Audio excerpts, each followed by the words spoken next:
زه تاسو نه طالبانو یوه غوښتنه کوم کله کله زه ملګرو ته وایم د افغانستان ټولنه چې ډېره شاته پاتې طالبانو دا د افغانستان د رهبرانو له لاسه چې رهبر چې هر څوک بلی د افغانانو رهبران څوک دي افغانان یې ورځ تر بلې نه کته بولي دي افغانانو ته یې ویلي چې په قاضي کې دومره سخت علم ده موږ قسم په الله که دا علم لیدلی نه 20 کلو کې دغه علم طالبانو موږ ته نه ټانک جوړ کړ نه راکټ راته جوړ کړ ځکه سره له دې د دین علم خو نه و ده موږ ته ویلې ذهن هم ډېر تیزوي نو ذهن هم ولا که تر اوسه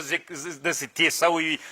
هېڅ هم نه دي زده کړي ځکه د دنیا د علومو سره اصل کې دا کمقله خبر ده انسان داسې ده طالبانو لکه د ټلیفون میموري چې میموري ډکه څه نور شیان کې جهیږي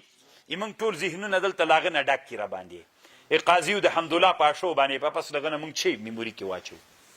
نو طالبانو که رهبران اوس راجګ سي چې علما دي دا ټولنه مخته روانه کي که مخته روانه کړه طالبانو ډېره تیزه پسې ځي ځکه انسانان تقلید کوي نو راځئ طالبانو د علماو راویښ سئ انسانان په یو علم مه منحصر کوي ډاکټران هم علماو ځان پسې را روان کوي انجینران هم را روان کوي کیمیادانانو فیزیکدانانو جغرافیادانان ټول ځان پسې را روان کوي ټول امت ته چې د الله نایب یې د الله په مځکه کې ته نه د دغې مدرسې طالبانو نایب نه یې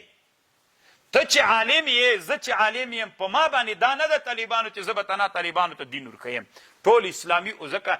عالم د الله د رسول نایب ده الله رسول خو د الله نایب ده نو تا ته نیابت تنه د مدرسې طالبانو ده که د ټول ملت رهبري به ټول ملت به داسې راباسي له که څا کې چې غورځېدلی پورته به یې راباسي ستی به داسې غره خواته روانوي که نه چې میږي وږي وي نو د وښوجي ته به یې وایي چې واښه وخوري له وږې نه درنه مړې نه سي علم طالبانو یو ښه صفت ده او بل ټکي ته هم فکر وي طالبانو دا لذت نه ده امام رازي مستقل یو کتاب هم په دې جوړ کړی لذت امام رازي رحمه الله وی لذت څه معنا خوند طالبانو وي دا عبارت له ادراک د محبوب ده څه شي سره دي چې مینه ده چې هغه دې پیدا کړه ته وایې چې خوند ده یو بل تعبیر هم لري وریم په دې تعبیر پوه کړم ګوره چې وږی سې چې ډېر درته محبوب ده اوس دا ډوډۍ چې پیدا کړله طالبانو وخی څه خوند کوي چې دا مړۍ تېره کړي که نه ادراک د محبوب دا اصل کې څوک ده دا لذت چې تږی سې چې شی ډېر درته محبوب دي اوبه طالبان دا دې چې وچکلې خوند کوي دا خوند خو چې کوي په اصل کې ادراک د محبوب څوک ده دا لذت طالبانو خبر باندې پوه شو اوس طالبانو داسې یو جي ته را روان سي که نه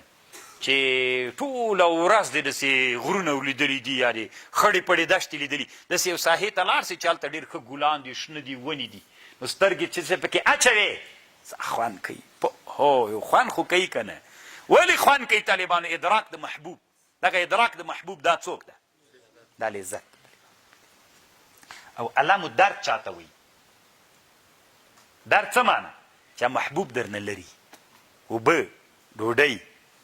تاسې ذهن ته هغه بل محبوب چې درځي دا طالبانو دا مو چې درنه لري وي دا درد د طالبانو اصل کې همدغه امام رازي یو بل کتاب جوړ کړی ده د لذاتو په اړه باندې کتاب اللذات په هغه کتاب کې هم لیکلي دي علامه ابن القیم هم لیکلي دي خوندونه څه معنا طالبانو ازالې د دردونو خوند څه معنا درد له ځان نه لرې که درته خوند کوي چې وږی سې د معده درد کوي نو چې داسې غوښه ور واچوې که نه درد چې لرې سو ته وایې خوند کوي دا یو همداسې چې تږی سې دا تنده څوک ده درد راځي دا اوبه سخت خوند وکړه شربت خو بیخي ډېر خوند پسې وکړه درد لري سو ازاله د دردونو ده همداسې طالبانو همداسې نور خوندونه به نه درته کوي ټول خوندونه د دنیا دا ازالې دي چا دي د دردونو دي طالبانو نو تر ټولو نه طالبانو ډېر ښه محبوب علم ده ځکه ادراک د محبوب دا څوک ده دا لذت ده تر ټولو نه ښه محبوب څوک ده ښه ملګری څوک د طالبانو خلک موږ تاسې پښتو کې وایي کتاب ښه ملګری ده علم ښه ملګری ده که نه